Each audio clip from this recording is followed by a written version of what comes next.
Hello everyone, welcome back to our another mini blog.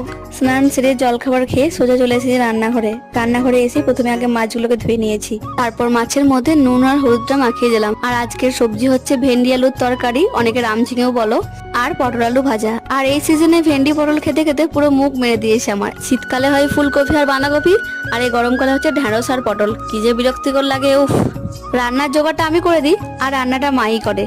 এরপর রুমে চলে আসি। সানুর যেদিন অফিস ছুটি থাকে ও একটু বেলা করেই ঘুম থেকে ওঠে, তাই সকালে আর বিছানাটা পরিষ্কার করা হয় না। ও এখন নেই, তাই বিছানাটা আমি ঝটপট করে পরিষ্কার করে নিয়েছি, কারণ এসে পড়ে তো বিছানার মধ্যেই ল্যাদ খাবে, তখন আমার আর পরিষ্কার করা হবে না।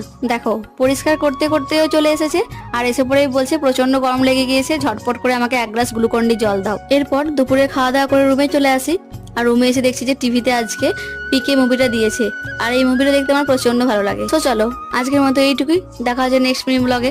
ততক্ষণে সকলে ভালো থেকো, টাটা।